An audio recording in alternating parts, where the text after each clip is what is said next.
When I say free kill, you may think of a first-person shooter video game. What if I told you that in Florida, there is a law that allows doctors to commit medical malpractice of any kind, but if you don't meet a certain criteria, attorneys will tell you literally there's nothing you or they can do, even if you have clear evidence of wrongdoing. Check this out. It's a law that many people have never heard of until it impacts them. That was the case for Cindy Jenkins, this St. Johns County mother who reached out to us this past summer after she found out she couldn't sue for medical malpractice after her daughter died. She wants everyone to hear her story and urge Florida lawmakers to repeal what critics call the free kill law. I just keep saying, how is this happening in the United States of America? It's been 4 months since Cindy Jenkins' oldest daughter, Taylor, died in a Florida hospital. Taylor was just a gift to the world. She was full of love and light. Everybody loved her. The gaping hole left in her mother's life is hard to put into words. Oh, sorry. Making it even harder, she says her daughter died due to hospital negligence. I just think what a senseless loss of a life. Taylor, a flight attendant who grew up in Clay County, had been out celebrating St. Patrick's Day in Orlando with friends when she was in a car accident.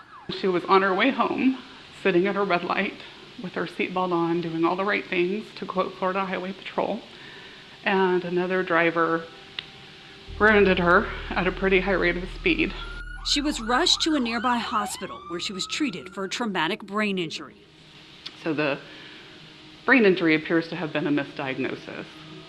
Jenkins says doctors failed to identify a torn artery in her daughter's pelvis until it was too late. She comes out of the CT and they realize she has a life-threatening torn artery. And pretty much she had gone into heart failure, organ failure.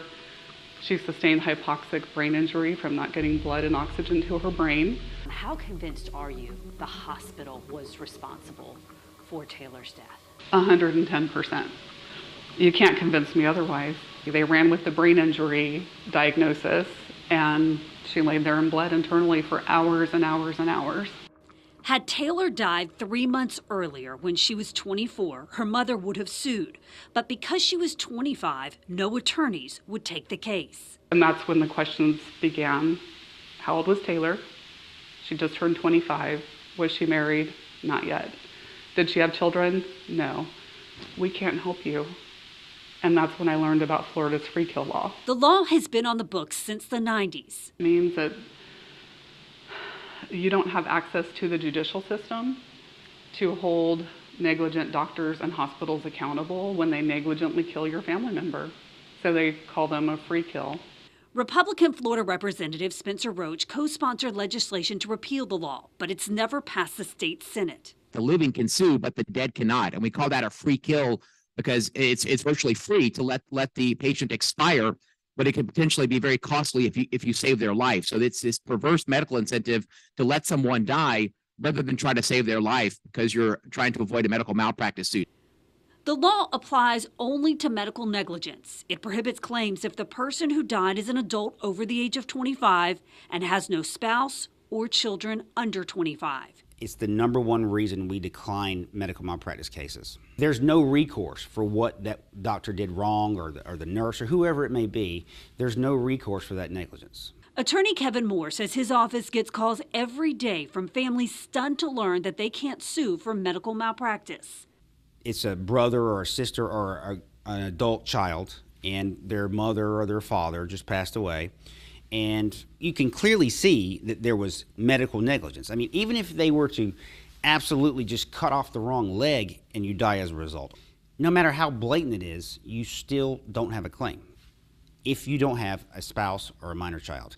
The law was designed to rein in malpractice premiums and keep doctors from leaving Florida. And these are heart-wrenching stories. Republican State Senator Clay Yarborough has been hearing from outraged families and says he's considering sponsoring a bill next session. Most of the medical community is doing a fine job, but we need to make sure that the accountability is there so that issues like this don't happen again in the future. Given that we're the only state that has this type of draconian statute protecting bad doctors who are killing people on the operating table, I think this is a case where Florida needs to follow the rest of the nation, repeal this draconian law from the books, and allow these folks to get their day in court. The push to repeal this law has bipartisan support, but Representative Roach is skeptical it has enough support right now to pass the Senate. That's why Jenkins is urging Floridians to make their voices heard, so no other family is barred from having their day in court. If everybody in every district reaches out to their senator and says, no more, the people have spoken, we do not want this law, make it go away. That's what it's going to take. Now, since we sat down with Cindy Jenkins this past summer, 3 bills have been introduced in the Florida legislature to either repeal or change the free kill law. One of them named after Sabrina Davis's father, who has also been on a mission to change this law. It still hurts really bad. This is a photo of my dad's leg that they say needed physical therapy. Sabrina Davis lost her father, a Navy veteran, 3 years ago. He didn't die due to his time in the service. This is the photo they passed around the Florida Department of Health and said, you didn't order an ultrasound? And the doctor said no. She believes he died as a result of medical negligence. Went to a hospital for knee pain and never made it out alive. It just doesn't make sense.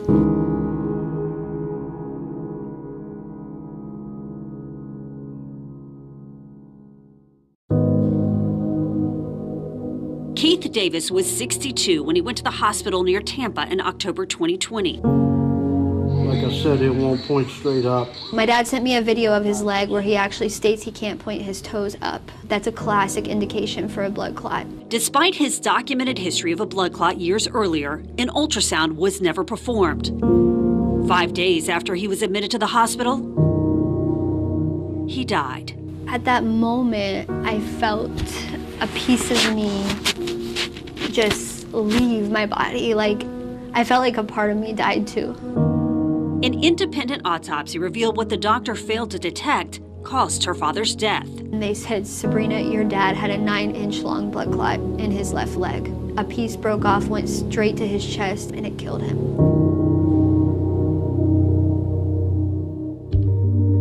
The Florida Department of Health found the doctor failed to assess her father's elevated risk and committed medical malpractice. Had her father survived, he could have sued.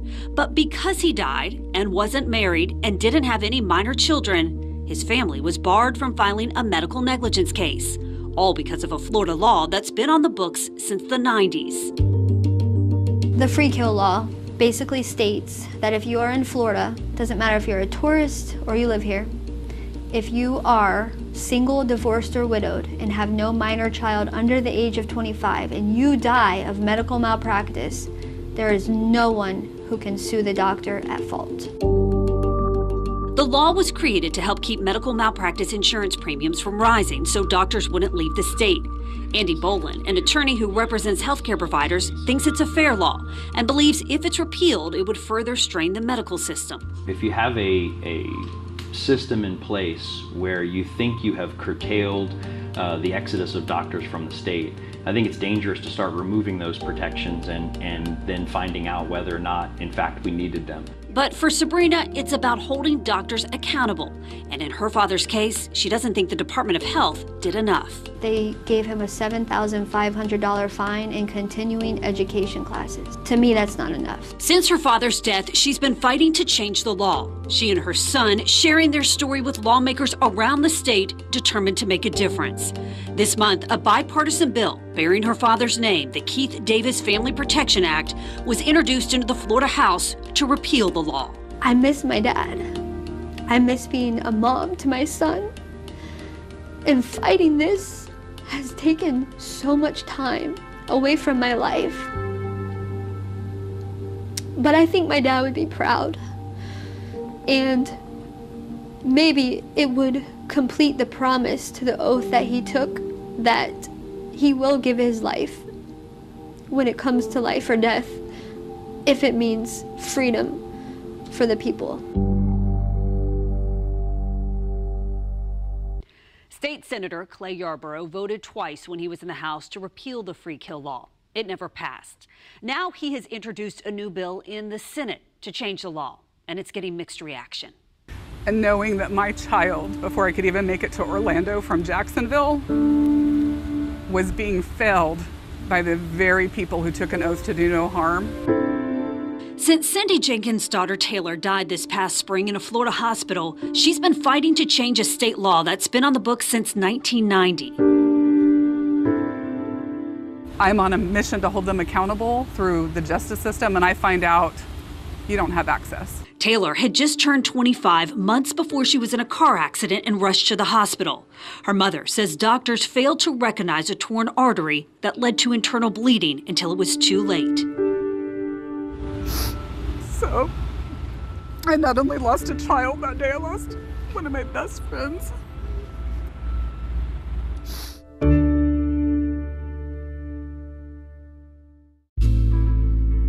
She believes her daughter was the victim of medical malpractice. She turned to numerous attorneys for help and kept hearing the same questions. Was Taylor under 25? Was she married? And did she have any minor children? And I said no. And then I was informed that they couldn't help me because of this free kill law. The law, which carves out two groups of people who cannot sue for non-economic damages due to medical negligence, was passed to combat the high costs of medical malpractice premiums in Florida. And it shouldn't matter if they were married or have children. What's the value we put on life? State Senator Clay Yarborough says Senate Bill 248, which has bipartisan support, offers an alternative for those currently shut out of court, because previous attempts to repeal the law have failed. This may not be completely where some out there may want it to be, but it's still opening up a path that doesn't exist today under current law. His bill would require those families to file a complaint with the Department of Health or the Agency for Healthcare Administration, who would then have to determine probable cause before a lawsuit could be filed. But Jenkins says that is a daunting task. But what this bill really does is plunk Mount Everest in front of family members that have just lost their loved ones. And if you can climb Mount Everest and make it to the other side, and ACA or DOH finds probable cause, then you can have the same right as everyone else to our judicial system.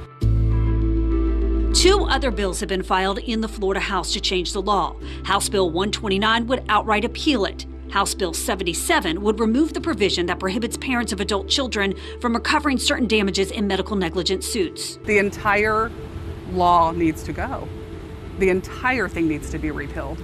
Andy Bolin represents healthcare providers and opposes efforts to peel back the law. The litigation doesn't just strain the physician in that particular case, it strains the entire system. And when we have a state where more and more people are accessing our system every single year, we don't need to remove protections. I think we need to keep as many of them in place as we can.